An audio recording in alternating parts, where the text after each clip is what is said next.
This planner is sold out in just a couple of minutes, and I feel so fortunate to have been able to grab it on initial launch day. This is the A5 Complete Planner from Sterling Inc. It's a brand new format that she's trying out this year, and she didn't expect the response that she got. So if you did miss out on this planner, know that she's doing a pre-order right now, and you can still order these and get them for the new year. It's just she wasn't expecting so many people to want this planner, but once you see it, you'll understand why. Along with that, I did want to also tell you, because I knew these planners were going to sell out fast, even if she didn't realize it. I realized it. And so there were two things that I really wanted. This is one of them. The other is an A5 bundle. And so I made two separate orders, one for this and one for that. This one just happened to come in before the other. And honestly, it was a little crazy pants. I think both of those sold out within less than an hour for sure, but I want to say within half an hour. So inside the box, when you get this, you also get these two little things, and look at the artwork. Now the artwork is done by the owner of Sterling Inc. She puts a lot of pride and personal touches into her planners. She takes a lot of feedback from her customers and incorporates that into her product, which is really beautiful to see. She also has this mentality where she didn't raise prices, even though we all know the prices of everything are going up, but she strategically did not, increase prices for shipping or products, because she wants everybody to be able to afford this planner. And her going out and saying that, and I know it's not just words with this particular company. I was on her PR team way back. Like, I don't know that she has a PR team anymore, but when she first started out, I was full on board with all of her stickers and everything. And I was on the PR team up until I got sick and had to step away. But she's an amazing person to work with and just a great human. So definitely wanted to let you know that. So this is one of her art cards that she created. And on the back, it has ways to use your planner, and I love the way she designed this. There's a QR code here if you guys want to use that. It has 30-day planning challenge. Commit to consistent planning with a 30-day challenge. Check off each day as you go. Monthly journaling prompts. Use the prompts to guide self-reflection and personal growth each month. Vision board guide. How to plan guide. Like, she really puts a lot of work into all of her products. And I really love that she has all of those on the back. I'm definitely going to be checking them out later. And then you get this little envelope, which has just, a couple of things. You have her stickers, which this is just one of her samples. So you have these beautiful florals here, some birds in there, and some combination elements over here. And this is what all of her stickers, like the feel of them, are. And you'll see that more when my other package comes in. But she does everything in washi paper. It's just beautifully designed, and she draws everything. So it's all her personal touch, which is really amazing. And then every month she does a unique business card. So it's just amazing. They're so soft to the touch. I usually keep these, well, at least the ones I have, I use them in the front pockets of my planner cover as decorative elements because they're just so pretty. And every month there's a new one. It usually coordinates with whatever the theme for her sticker kits that month is. And she also does a sticker subscription, which I'm considering for this next year, especially if I decide to go with this planner as my catch-all. So I do have a couple of planners coming, and I just haven't decided what one I'm going to use for what thing. So inside here, and I love her packaging, by the way, very simple, protects it well. Every order comes with one of these. They're kind of, well, on the back you have the full calendar, and you have a beautiful image on the side. It makes a great little pencil board for in your planner, and they're just so pretty. The one from last year was really pretty too, but I adore the way this looks. Just so amazing. I might even laminate it. I'm debating because that might give it a little bit more structure. And then here's the planner. I did get the charcoal. There were two colors, charcoal and like a pink color, and the charcoal was a little bit more appealing to me. And it's all shrink wrapped in here. So let's go ahead and open that up.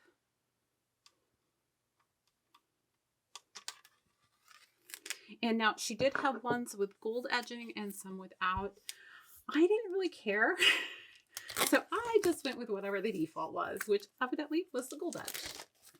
So I've had both. I like both. It doesn't really matter to me. And the cover is actually like a cloth material. So very nice, very tactile. I don't think this is going to show a lot of dirt on it because of how darkly colored it is. On the spine, we have 2026, A5, and a V for volume, I think. And then on the back, you have the very minimal kind of classic, branding. We also have a elastic strip here. So, and you have the branding here in the corner, so you know what book it is. But you can flip this over, and that helps keep your journal closed, or planner, whatever you want to call it, which I actually really like because this is a planner that I don't know that I would need to have in a cover. I can. So here's the inside cover. Very, very nice. Now, some of these pages are going to stick a little bit together just because we do have that gilded edge. So here's your yearly overview, which looks almost identical to the one there. So you have one that you can take around with you and one that just stays here. And the binding is, I believe, the same type of binding she's used in other planners, which is similar to the Hobonichi Cousin. So it's that sewn type of binding, so it should lay flat. We'll test that out as we go. Then, there's a little something there. I think it's just a little like ink or something out there. But you have a 2-page blank spread here. Then we get our goal breakdown. So this is really cool. So here you have, I think there's 6 categories. I wish there were 8 because I do use the Moxie Life system. But we have 6 categories in here, and we have someday, 1 year, half year, quarterly, monthly, weekly, and daily for a breakdown of how you can achieve your goals, which I think is really helpful. Then we have the yearly tracker. And I love how subtle everything is in here. Yeah, you have your weekends grayed out, but it kind of helps you to see where everything is. And each month has their own column. Very beautiful, very typical of her design. Then you have the quarterly breakdowns. So on each quarter, you'll have the quarter number up here, January through March, priorities, January, February, March. And then on this side, you have like your index page, or if you're doing tracking, you can do it over here. And, let's just zoom in because it'll be more stable. There we go. And then on the side, of course, you have your January, February, March. This, again, is set up very similar to what you have in a Hobonichi Cousin, only you don't have as much color here. The weekends are circled. She had them shaded last year and went back to the circles with customer feedback. And then you have a little area down here. Your pages are numbered. So this is page 10 and 11. And you have each one of those quarters right here in the beginning, which actually I think is really helpful and very nice. So you have December, you have the full monthly spread here, pretty much the same size boxes as you get in a Hobonichi Cousin or most A5 planners I've discovered. So we have lots of room on the edge. You have your weeks over here, just like you do in the Hobonichi Cousin. It's just very much a simplified and cleaner version, I think. Then we have a 2-page spread.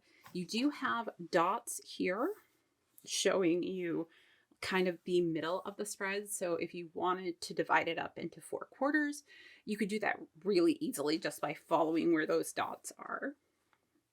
And I like how subtle they are. All of her intersections are very nice, crisp, and clean. There's no like overlaying. It's all, oh my God, I'll see if I can show you.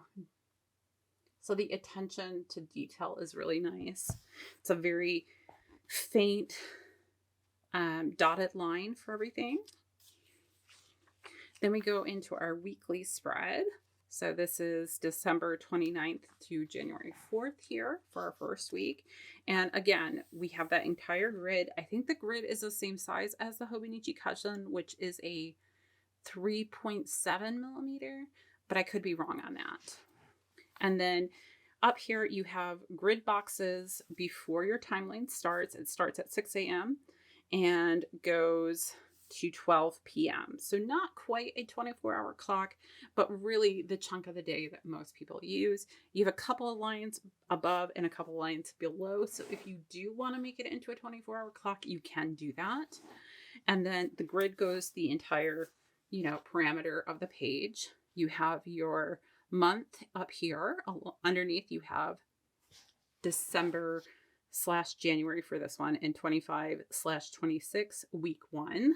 Then the monthly calendar with the week circled.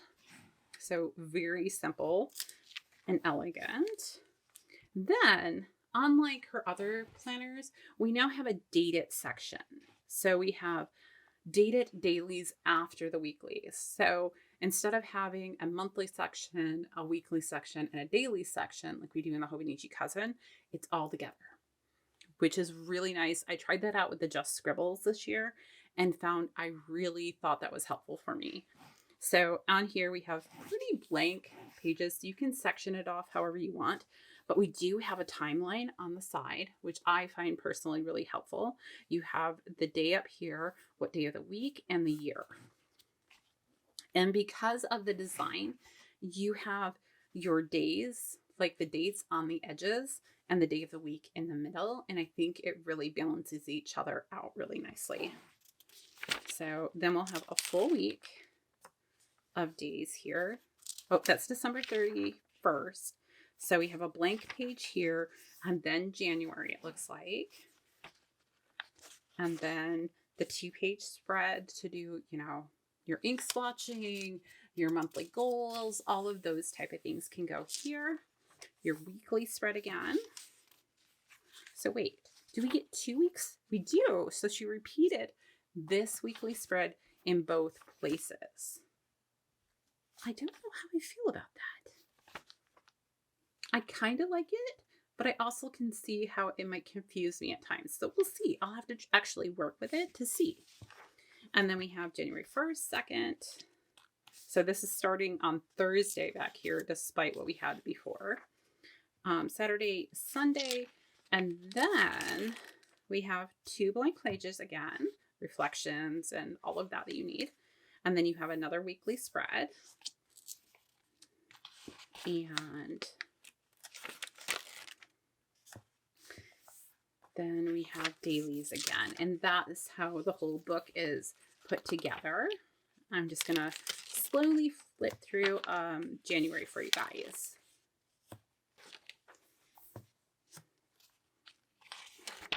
It really looks nice. And I think this format might work a lot better for me. I had some problems with the Just Scribbles as far as I don't think I had a timeline in it. And she had a dark box. I do have a Just Scribbles planner coming, which is going to be in a different paper. This is the Tomoe River paper. So we will be doing a pen test at the very end. So there's 19th and 20th, 21st. 20. Oh, I must have skipped 2 pages there. Hold on. 23rd, 24th, 25th. Another week.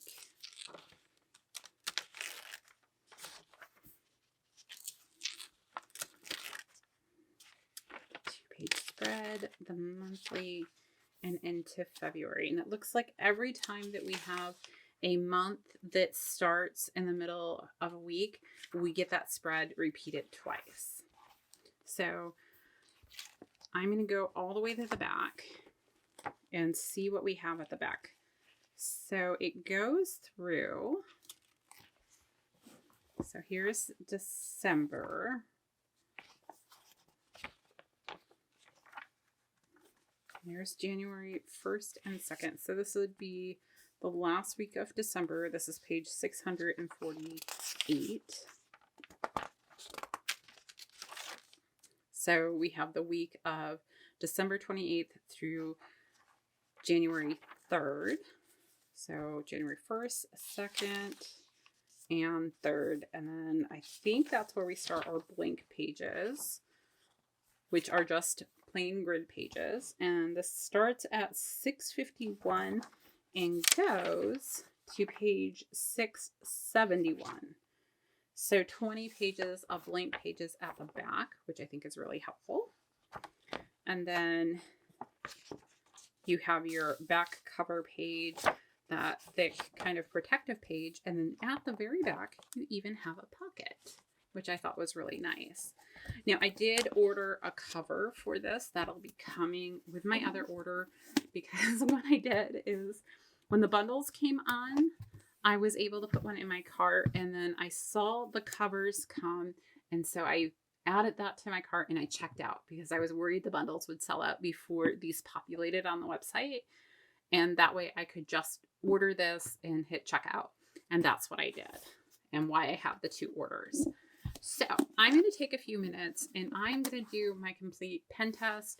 I will do pretty much the exact same one that I just did in my Hobonichi Cousin and be able to compare. They should have the same type of paper, I believe. So I'm not expecting any big differences, but we'll see. All right, I went ahead and swatched everything out, and I did the same swatches, or at least tried to, that I did in my Hobonichi Cousin, because I had just gotten this in. And I think the results are pretty much similar. It is supposed to be pretty much the same paper, but it really does help my mental health to be able to see it here. I actually think the Sterling ink paper may have performed slightly better, because I did have a few instances of slight feathering with some of my fountain pen inks. In my Hobonichi Cousin, I do not have those issues at all in the Sterling ink.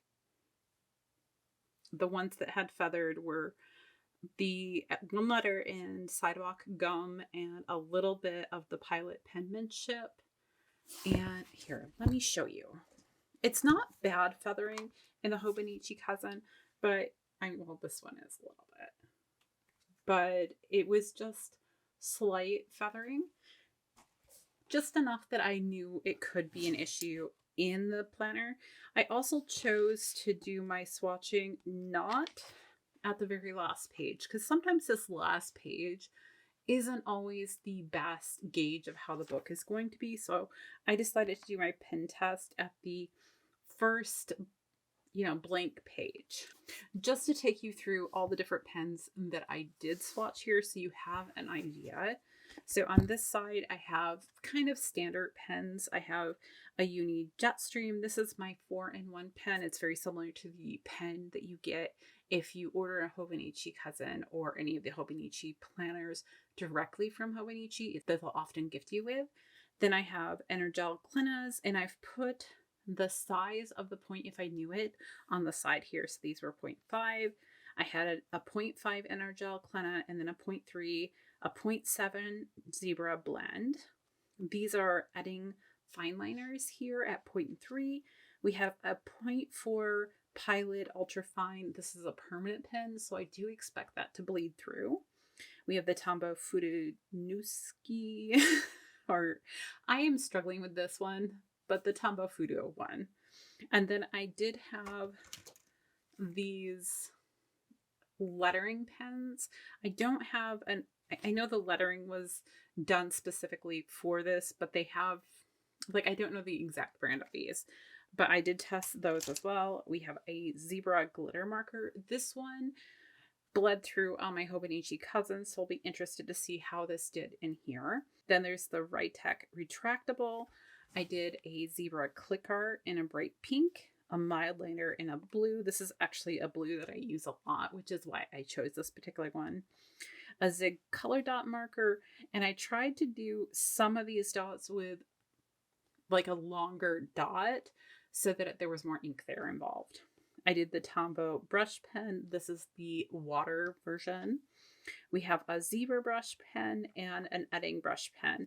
Now this is the metallic. I do know that the glitter ones bleed through everything, so I decided not to even test that.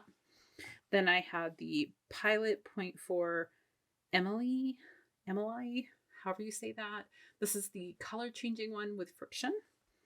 And then my brand new Platinum Preppy, which came with a cartridge. So it's the cartridge that you get with the pen. I also did some stamp pad ones down here. So this is the Archer and Olive permanent stamp pad, which is this one. This is the Versa Magic. Now this one did feel dry to me when I did this test. So I don't know how much I would put into this if the other ones bleed through. And the other is a purple, just kind of generic ink pad that I had gotten. So that's what these are at the bottom. And then these are all fountain pen inks on the other side. So I started at the top with my Esterbrook Model J. This is a flex nib in here, so it has a very heavy flow to it and everything. I'm still working on learning how to use my flex nib, but I love it. But this is inked up with Diamine Nightfall, which is a very dark, glittery ink. It tends to bleed through a little bit, so interesting to see what'll happen in the Hobonichi Cousin. It did have like a spot that bled through, but otherwise was good. Then I had a Gin House Shark, which is in a fine nib with Platinum Carbon Black, which is an ink that I've had a lot of bleed through with this last year. I have my brand new Conklin, which is a medium nib inked up with Private Reserve's Infinity Burgundy. Another ink that I've had a lot of problems with this year. I have my Pilot Penmanship, which is inked up with the Pilot high-end ink in this Yamabudo. And then I did do some dip pens. So I did 3 with my Pilot dip pen. This is a medium nib here. And we did J. Herbon's Violet Peonies, Private Reserve's Infinity Pine Green, and D. Etchements' Blackberry. Those are all inks that I've had a little problem with feathering this year. And so I wanted to see how those were going to react on the paper. And then these ones at the bottom I picked for different qualities. So Diamine Sleigh Ride was the ink that really showcased some of the issues with the paper last year because you would not get a sheen. It was just this base color. It looked flat. It just wasn't very appealing. So I wanted to see how the sheen was working this year. And as you can see, it did a really nice job.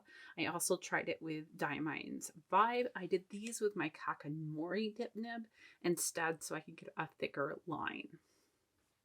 Then I wanted to see about dual shading. And so I used the Sailor's Mono Fuji and really wanted to see if we were going to get all the different colors there.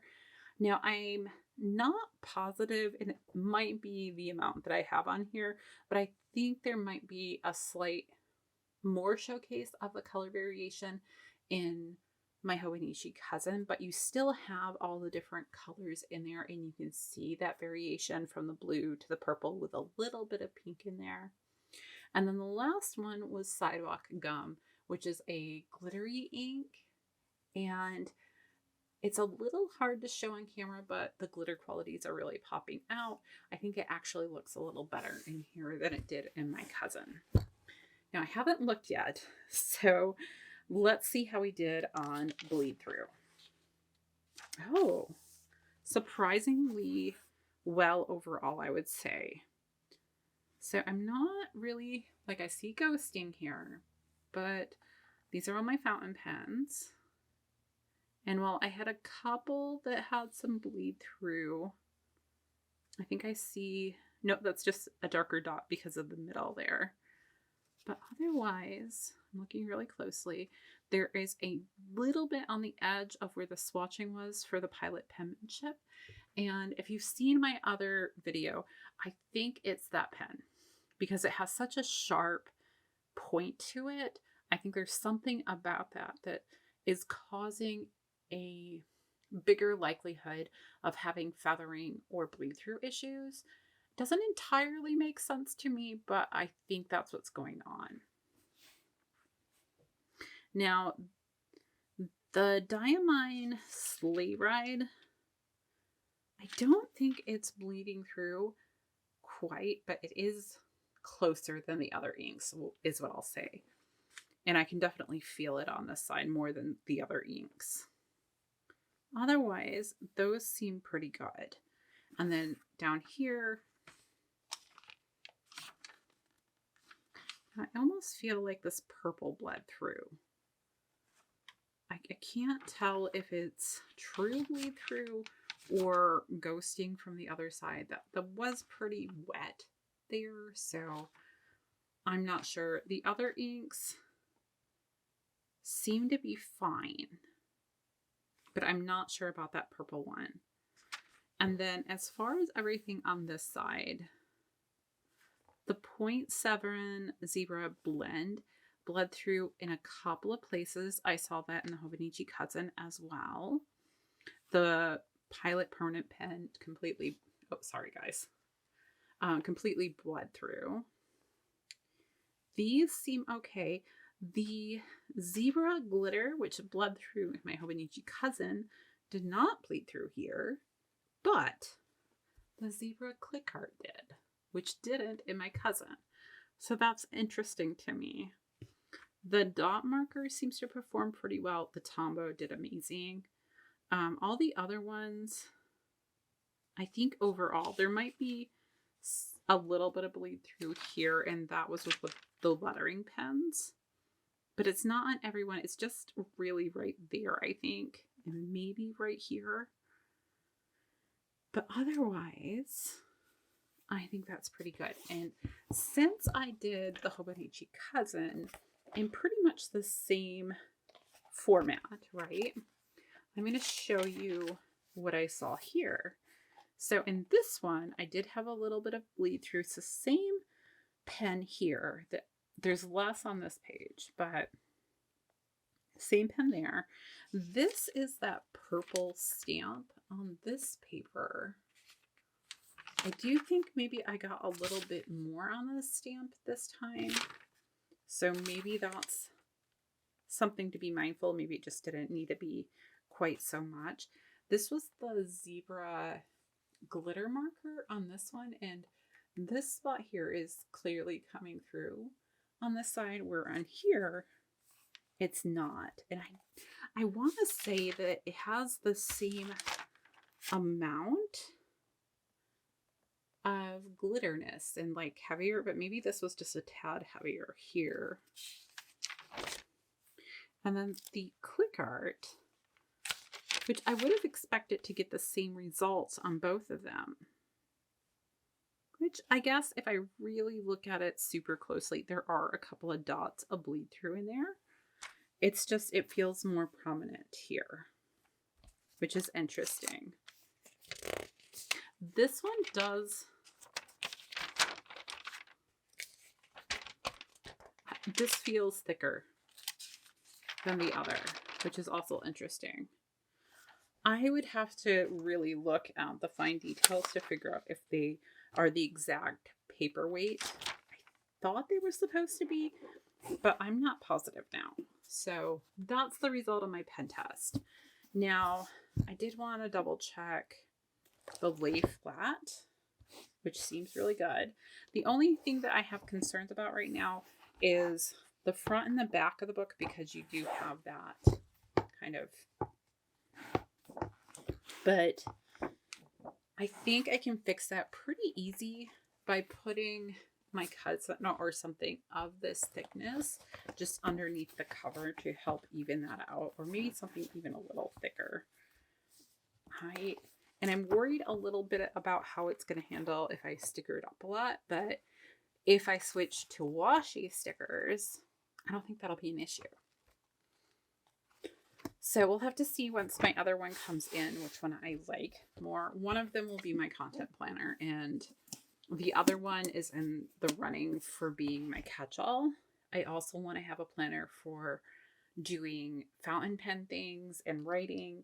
So depending, one of them will be that. I'm leaning a little bit right now towards the Hobonichi Cousin for that, but I could change my mind because I also have a Wonderland coming. So we'll just have to wait and see.